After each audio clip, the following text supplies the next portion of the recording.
Vamos a ir un poco más focalizados hacia el formato 2516.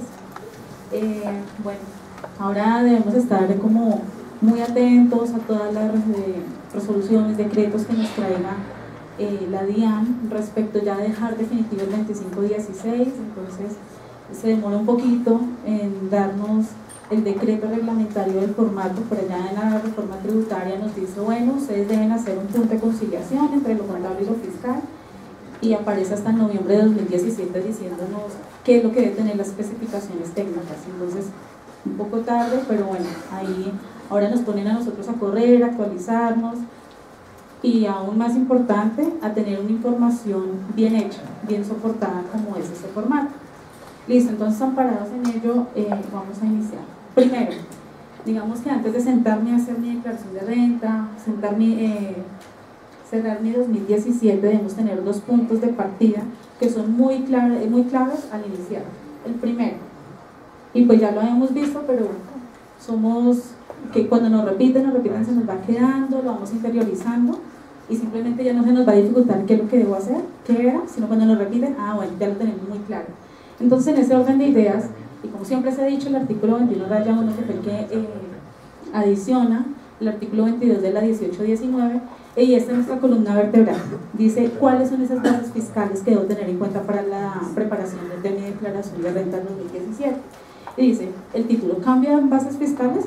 Y uno dice, sí cambió, porque en 2016 teníamos información colgada. Entonces nos sentamos a ver nuestra declaración de renta, teníamos colgada, ¿cierto? 2649, y venía como una matriz en la que decía débitos, créditos, los ajustes que debía hacer para llegar a mis cifras fiscales.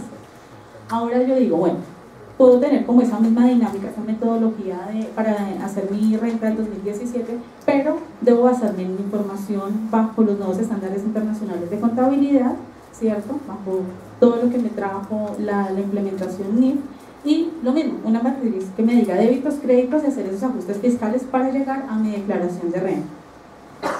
Entonces, expresamente, ¿qué dice este artículo? Para la determinación del impuesto de renta y complementarios en los activos, pasivos, patrimonio, ingresos, costos, gastos de los sujetos pasivos obligados a llevar contabilidad, aplicarán los sistemas de reconocimiento y medición de conformidad con los nuevos marcos normativos contables vigentes en Colombia, cuando la ley tributaria remita expresamente a ellas y en los casos que no le regule la materia. En todo caso, la ley tributaria puede disponer de forma expresa un tratamiento diferente, de conformidad con el artículo 4 de la ley 1314. El artículo 4 de la ley 1314 es donde me dice cuáles son las diferencias entre lo contable y lo fiscal que yo puedo tener, ¿sí? Entonces, ese es un punto de partida 1314, es muy importante ese artículo 4, y en el transcurso y en otras charlas, en nuestros estudios, debemos tener muy enfocado este artículo. Hay dos parágrafos, realmente son en total 6 de este artículo.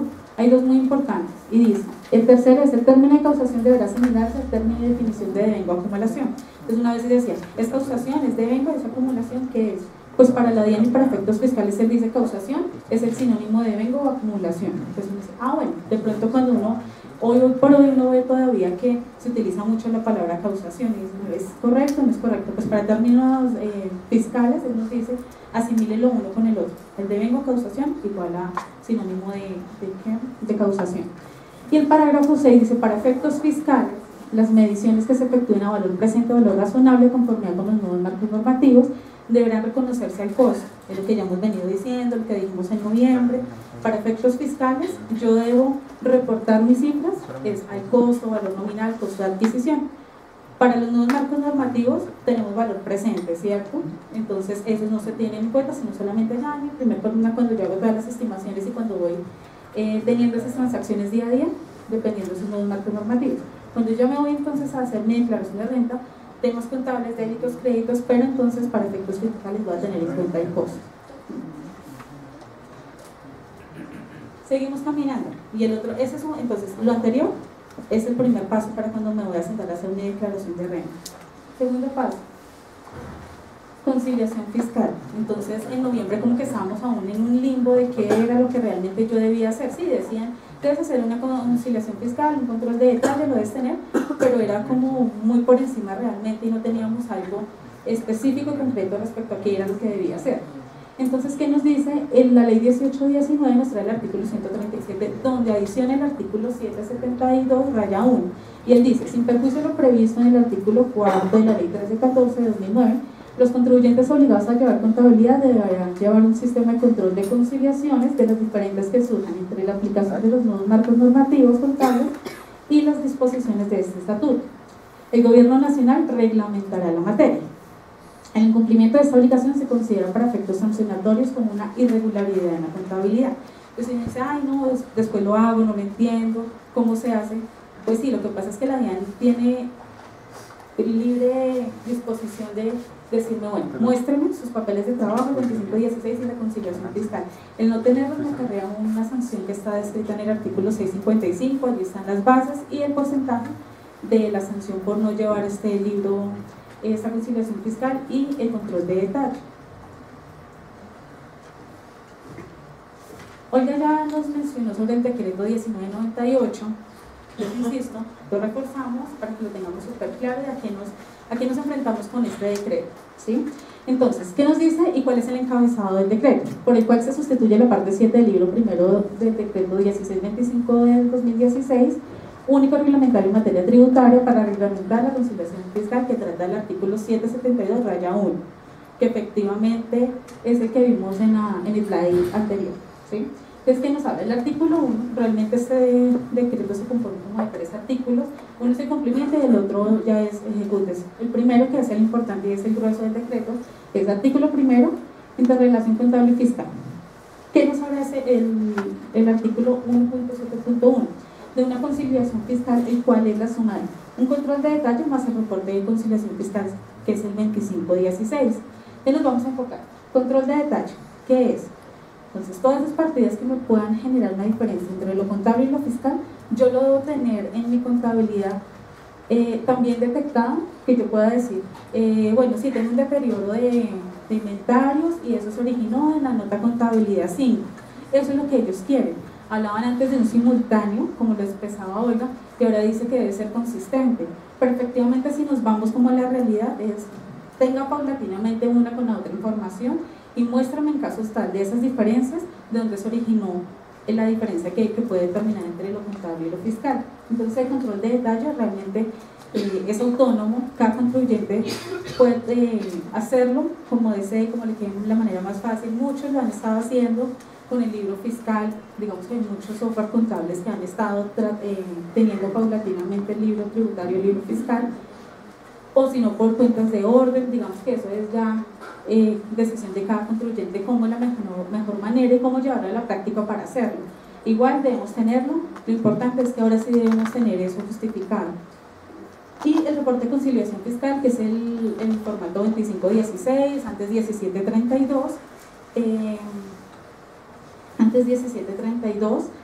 y ahora tenemos el 2516. Realmente en el 2516 son 7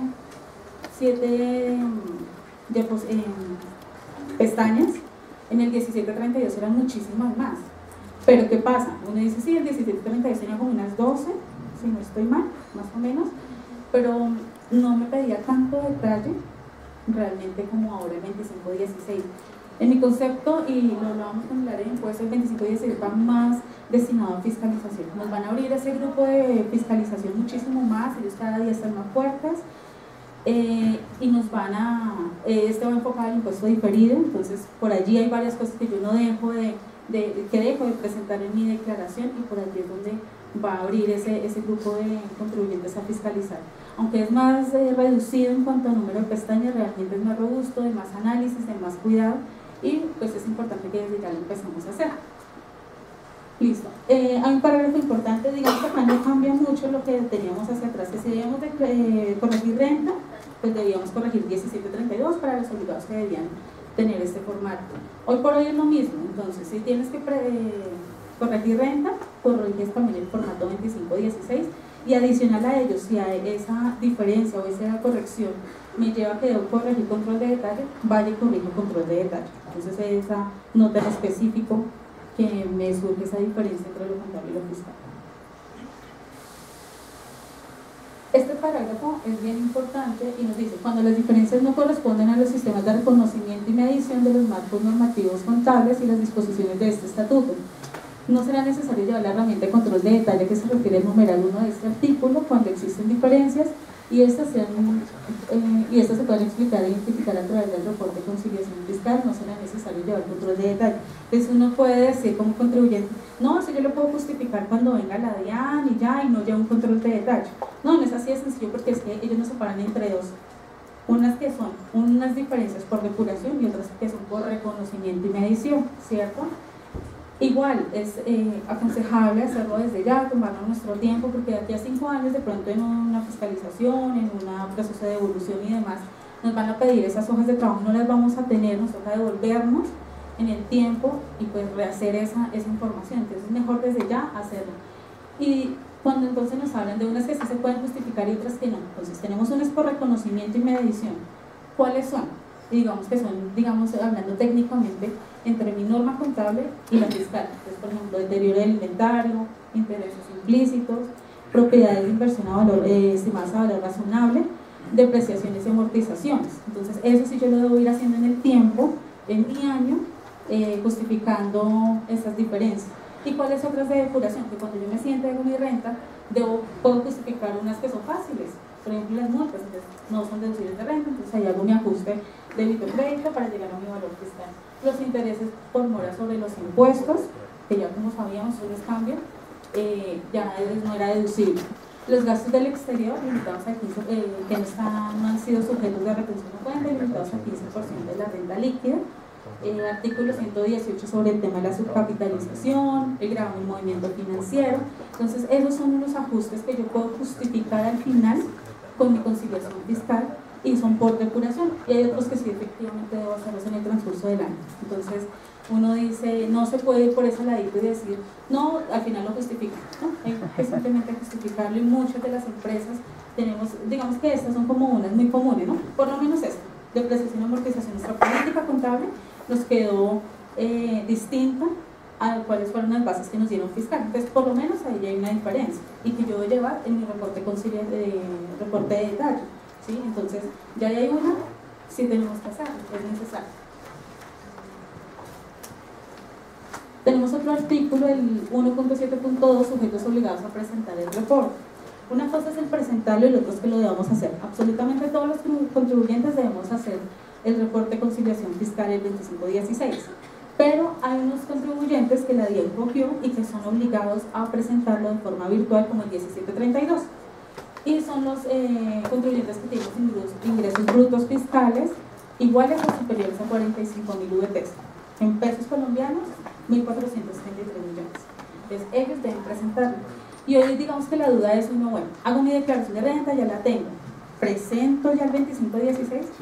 Pues como lo sabemos, la DIAN aún no está preparada, no es novedad, no tiene el prevalidador ni formato ya para nosotros decir, monto mi 2516, prevalido y me limito mi renta. No, muy seguramente vamos a tener que presentar el formulario 110 y después ellos el 31 de marzo, ya vemos esas fechas más adelante, va a decir, bueno, estas son finalmente las prescripciones del formato. Asumo que no van a cambiar muchas de las cosas respecto a lo que ya nos dijo en la resolución 073 del 2017. De pronto, si hay unos cambios, serán muy pocos realmente, yo pienso más que de forma, más que de fondo, y ahí nos dirán muy seguramente que tenemos que reportar el 2516, en agosto, septiembre, octubre, no lo sabemos aún. Pero entonces, primero, presento el formato 110 y después, como ellos aún no están preparados, entonces ya ellos nos dirán cuándo debemos presentar el formato 2516 para las empresas que estén obligadas respecto a los 45.000 VTs de ingresos del año 2017. Estos ingresos son del año 2017. Punto importante, actualizar el RUT con el grupo contable al que pertenece. Hace como un año y medio, si no estoy mal, ya teníamos la obligación de actualizar ese RUT diciendo a qué grupo pertenecíamos. Resulta que con el decreto 1998 vuelve y nos dice que debemos actualizar el RUT. Y no sé qué pasó entonces con ese RUT que ya actualicé. Pues realmente algo específico no nos ha dicho, dice simplemente actualicen el RUT, entonces es mejor ir a consultar, ver si ya está actualizado, si no, pues realmente hacerlo. El no hacerlo pues lleva las sanciones que corresponden por la no actualización del RUT. El artículo 1.7.3 nos habla de la conservación y exhibición del formato 2516 y nos dice que los términos de conservación de esa información son los mismos de declaración de renta. Entonces, tenemos término de firmeza 3 años, ¿cierto? Si presenta precios de transferencia 6, si tiene pérdidas fiscales 12 y si las compensa 15 años. Entonces debo tener por ese mismo tiempo este anexo, porque esto es una parte integral ya del formulario 110 como tal. Tenemos la prescripción del reporte de conciliación fiscal, los acercamientos que hemos podido tener respecto al que va a quedar definitivo. Entonces, para el año 2017 la DIAN definirá el formato de reporte de conciliación fiscal a más tardar el 29 de diciembre del 2017. Efectivamente lo hizo y sacó la resolución 73. Allí digamos que nos dijo cuáles eran los contribuyentes que debían reportar el 2516, nos dijo que salió el 1732, que ya no quedaba vigente y nos dio 2 anexos. En esos anexos nos dice cuáles son las columnas que va a tener el 2516, nos dio especificaciones técnicas como tal. Es importante que lo leamos también al empezar a diligenciarlo y al hacer el formato 2516. Por ejemplo, en el 1732 debíamos diligenciar, cuando no teníamos movimiento, 0. Y a veces se llenaba uno diciendo 0, 0, 0, 0. Pues hoy nos facilitó un poquito más la vida y dice, ya no ponga 0 si no deje nada. Entonces, sí, ya a veces algo que nos toma menos tiempo. Entonces es importante leer esos anexos de la resolución 073 porque realmente sí ya nos lleva con un camino claro cómo proceder respecto a esto y no perder un tiempo de pronto como esa simpleza del 0 y otras condiciones prescritas ya como tal en la resolución. Las especificaciones técnicas, los plazos y condiciones de presentación serán prescritos antes del 31 de marzo. Entonces, como les indicaba, esperemos que no tengan muchos cambios con lo que ya nos habían dicho. El 29 de diciembre, cuándo debemos presentarlo y pues nada, debemos esperar ahí la DIAN que nos va a decir al respecto. Para el año 2018 se prescribirá el formato de reporte de conciliación fiscal a más tardar el 31 de octubre de 2018. Entonces pues es año de mundial, muy seguramente se vayan a ver los partidos y el 31 de octubre nos digan no, utilicen el del año inmediatamente anterior, del 2017, que nos van a decir ahora el 31 de marzo. No lo sabemos, entonces esperémonos a ver si el 31 de octubre nos cumplen con esa prescripción. Las condiciones y requisitos del control de detalle aplicarán a partir del año grabable 2018. Entonces ese control de detalle que les indicaba que eran las diferencias por medición y reconocimiento, obligatoriamente se debe tener a partir del 1 de enero del 2018. Pero, uno dice, bueno, está ahí, perfecto. Arranco ahorita, si no se ha hecho, llevo 2 meses de atraso, pero bueno, no es mucho. Ahora, pero este es un tema importante, dice, en todo caso para el año grabable 2017 los contribuyentes deberán probar las diferencias que resulten entre lo contable y lo fiscal bajo los sistemas que tengan implementados y por los medios de prueba idóneos. Entonces, nos avisan hasta noviembre de 2017 más o menos qué se debe tener. Estamos atrasados, yo creo que un 90% de los contribuyentes no hemos aplicado el reporte de control de detalles. Pues en 2017, en cualquier momento que venga la DIAN, tienen derecho de pedirnos ese control de detalle. Inclusive, ellos si quieren lo pueden pedir electrónicamente y nosotros debemos enviárselo electrónicamente, porque eso lo dice la resolución, que ellos están en esa libertad de solicitarlo. Entonces esto es importante. 2017, aparte que tenemos que hacer 25-16, muy seguramente debemos devolvernos a esas diferencias que vamos a tener. Entonces vaya y revise depreciaciones, amortizaciones, deterioros y dejarlo como prueba como tal en nuestro software contable, o por lo menos detectarlo si lo vamos a hacer en Excel, ¿no? El incumplimiento de todo lo anterior, como les indicaba, está descrito en el artículo 655, se toma como un incumplimiento de la información contable y en caso de no tenerlo. Moneda funcional, como lo comentaba Olga, tanto el control de detalle como el formato 2516 se debe expresar en pesos colombianos. Si tienes una moneda funcional distinta, debes hacer la conversión y reportar en pesos colombianos. Un trabajito ahí un poco más a todo eso que nos toca hacer. Listo. Hasta ahí digamos que esos 2 pasos son muy importantes que los tengamos en cuenta antes de enfrentarnos y antes de empezar a hacer nuestra declaración de renta y cerrar nuestro año fiscal 2017. Inventarios. Quise traer este artículo, el artículo 60, porque antes teníamos que se dividían entre activos movibles y activos fijos, ¿cierto? Hoy por hoy nos habla fiscalmente, nos habla de los activos movibles, que son los inventarios. Y los activos fijos, recuerden que en la declaración de renta, ya en la parte izquierda, arribita de mitad de página había un rubro que decía activos fijos y ahí uno ponía el valor. Entonces, ¿por qué lo traigo? Como para que cuando veamos de pronto esa novedad, puede ser que sí, puede ser que no, no lo sabemos, cuando la DIAN nos separe que ahora para temas fiscales tenemos propiedad, planta y equipo, propiedades de inversión y activos no corrientes mantenidos para la venta, seguramente en ese detalle nos lo ven también en nuestro formulario 110. Entonces, como para que por lo menos sepamos de dónde se originó eso y como por qué, porque antes solamente era activos móviles, activos fijos, fijos comprenderse todos estos tres rubros, hoy no los separan. Entonces, muy seguramente si tenemos propiedades de inversión, debemos detallarlo de tal manera en el formulario 110. Inventario, su costo fiscal. Entonces, lo mismo, se mantiene en el costo, derivados de su adquisición y transformación. Entonces, acá no había novedad, simplemente él se mantiene, su sistema de medición se mantiene fiscalmente. Listo, ¿cuáles son esas diferencias que si yo voy a revisar mi rubro de inventarios cuando vaya a hacer mi declaración de renta? ¿Cuáles son las diferencias que yo puedo presentar? En amortizaciones y depreciaciones o depreciaciones. Como me comentaba Germán, puede ser que en mi inventario, como yo tengo un inventario que es producido por la empresa, tengo una maquinaria y esa maquinaria pues yo le asigno mi costo a mi inventario, pero esa maquinaria yo la tiene una vida útil distinta a lo fiscal, pues yo debo hacer ahí ahora un análisis adicional para que esa depreciación de esos activos pues sea congruente con el tema fiscal. Entonces pues toca revisar si realmente mis inventarios son producidos y si esas depreciaciones presentan diferencia. Entonces en ese orden de ideas tendrá una diferencia entre lo contable y lo fiscal. La diferencia en cambio no realizada, impuestos de financiación. Recordemos que en la reforma tributaria no nos contempla las diferencias en cambio no realizadas en cualquiera de esos aspectos. Entonces pues acá de mencionar, esa es la que es por costos de financiación. Capitalización de intereses, entonces lo mismo, esto aplica ¿para qué? Para las plenas, ¿cierto? Pymes no puede capitalizar los intereses y recordemos que ya si nos vamos al tema fiscal, el límite es del artículo 118, raya 1, sobre el tema de la subcapitalización. Es importante que hagamos este análisis, muchos empresas de pronto no lo hacen, recordemos que es tomar el patrimonio líquido del año inmediatamente anterior, multiplicarlo por 3 y determinar cuáles son mis intereses. Si yo me excedo en este cálculo que hice de 3 por 1, entonces esos de ahí para arriba van a ser no deducibles. Entonces este tema de la subcapitalización es importante que también se determine y es una de las posibles diferencias que yo podría tener en inventarios.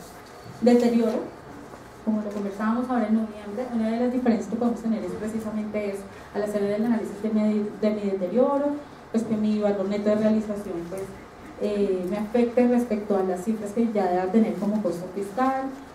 Si yo debía hacer un deterioro en el 30 de diciembre de 2017, recordemos que debemos hacer como un CARDEX paulatino y paralelo para temas contables y para temas fiscales, porque ya para temas fiscales, si yo tuve un deterioro, pues cuando vende esa mercancía no va a tener el mismo costo, ¿sí?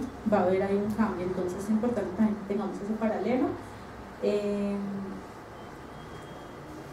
Listo, tenemos acá también el artículo 64 en cuanto a inventarios por faltantes y obsolescencia. Faltantes lo teníamos, lo nuevo fiscalmente es la obsolescencia, este no lo contemplaba. Entonces, los faltantes, yo puedo tener un faltante de límite del 3% en mi inventario inicial más las compras.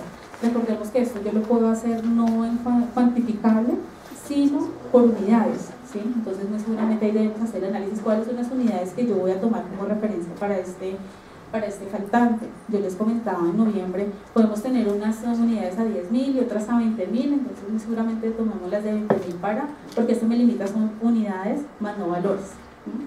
La obsolescencia entonces también lo permite ahora y dice, deben estar debidamente destruidos, reciclados o chatarrizados, esos amparados por. Entonces, con un documento que conste cantidad, descripción, costo fiscal unitario y total y justificación de la obsolescencia o destrucción.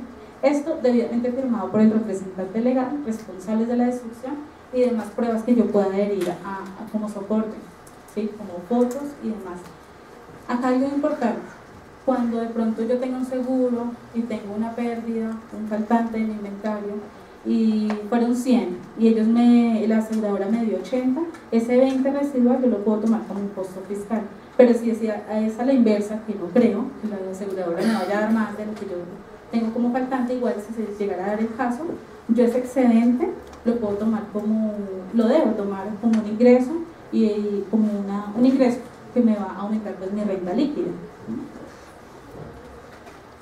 Bueno, valor activo, el valor fiscal de los activos. Entonces, como para darnos un panorama, los inventarios antes, lo fiscal era igual a lo contable bajo los términos del 2649, ahora fiscal igual a lo contable bajo los nuevos marcos normativos vigentes. Los sistemas de inventarios, el permanente y el periódico actualmente, sin condicionamiento de ninguno de ellos. Antes teníamos el condicionamiento que las empresas debían tener el permanente si su declaración de renta firmaba un revisor fiscal o el contador público. Hoy por hoy ya solamente existen estos dos métodos y no hay condición para ninguna de ellos. Se elimina el requisito de obtener aprobación por parte de la DIAN para cambiar el sistema o el método de evaluación. Los métodos de evaluación tenemos pues el promedio ponderado, PERSOL-LIFO, y se elimina el WEBS o FIB. En cuanto a los costos estándar, entonces en mi año yo puedo tener mis costos estándar que es igual a una estimación, pero cuando yo hago mi cierre contable yo debo llevarlos a lo real, ¿sí? Para poder que pueda compararlos con mi BNR y poder hacer un análisis, pues, digamos, en una equivalencia, no una estimación y algo real, sino que los dos sean bajo los mismos términos.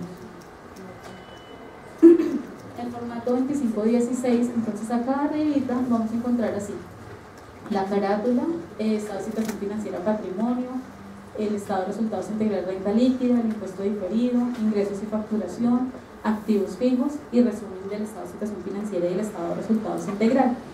Bueno, acá no se ve muy bien, pero entonces tenemos una primera columna que me habla de un concepto, valor contable, los efectos de conversión. Recuerdan las empresas que tenían su moneda funcional distinta al peso, entonces acá yo debo reportar esos efectos de conversión, el menor valor fiscal, mayor valor fiscal y por último el valor fiscal.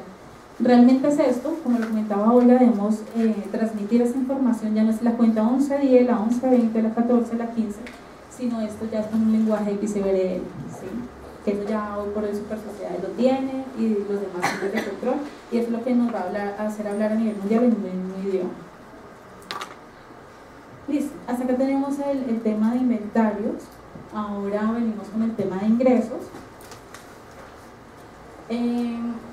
Estos son como cuáles son esos puntos que debo tener en cuenta bajo los nuevos marcos normativos para determinar si es un ingreso en cuanto a venta de bienes.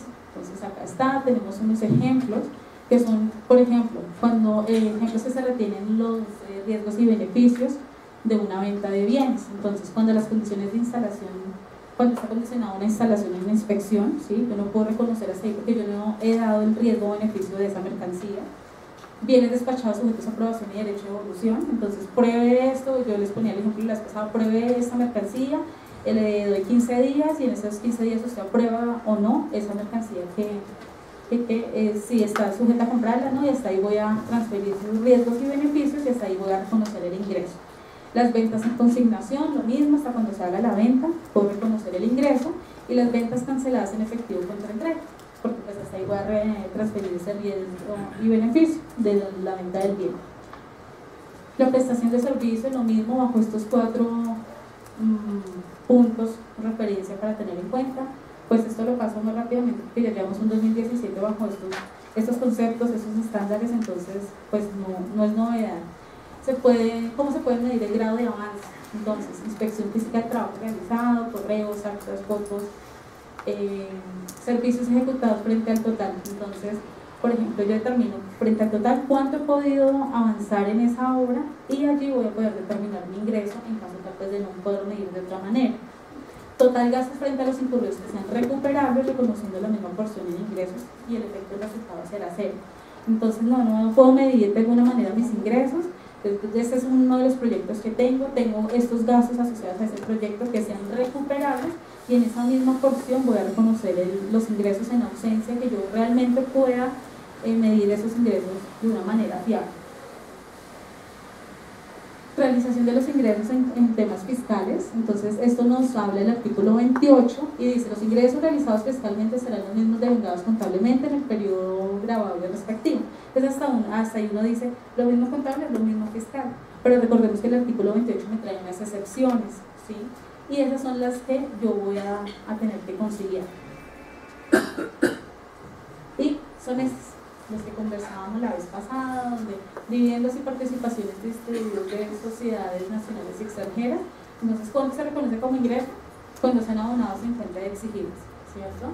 Venta de estos tres, esos permanecen, esos no son nuevos, ellos ya venían. Entonces, por eso que los enumero, esos tres, esos de acá para abajo, sí son nuevos para nosotros. Venta de bienes de inmuebles, entonces la fecha de la escritura pública, ingresos provenientes de aplicación por el método de participación patrimonial, entonces cuando se enajenen, las transacciones de financiación que generen ingresos contables por intereses implícitos, recordemos que intereses implícitos no se reconocen fiscalmente, ingresos por medición de activos a su valor razonable, recordemos que todo se debe medir bajo costo, no valor razonable, ingresos por reversiones del deterioro acumulado, recordemos que el deterioro fiscalmente no se reconoce, pasivos por ingresos diferidos por productos de programas de fidelización, de lo que les comentábamos en el tiempo, van a tener que reconocer esos ingresos, esas empresas respecto a esos programas de fidelización que tengan, pero deben hacerlo en el mismo año fiscal o más tarde en el año siguiente, indistintamente que nuestro cliente nos haya solicitado, no es la redención, digamos, de esos puntos. Ingresos por contraprestación variable, entonces esto es desempeño en ventas, hasta cuando no son fiscales, hasta cuando se cumpla la condición del desempeño en ventas y lo que esté pactado contractualmente. Los ingresos que según IPRS deben presentarse en el ORI, todo lo que esté en ORI no se reconoce hasta cuando salga de ORI, y dependiendo si es un ingreso, un costo, un gasto, se reconocerá allí. Cuando según IPRS un contrato con un cliente no cumple los criterios para ser contabilizados como un ingreso, pero existe el derecho a cobro. Un ejemplo claro, le vendí a Venezuela a un cliente en Venezuela, tengo el derecho a cobro, pero que lo pueda recaudar es muy nulo. Entonces, ¿qué pasa? Fiscalmente sí debo reconocer ese ingreso, aunque contablemente no lo reconozco.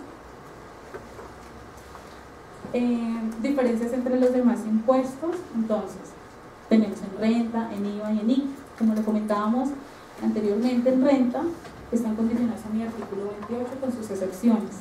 En ICA aplica exactamente lo mismo, pero en IVA sí se mantiene el artículo 429, ¿sí?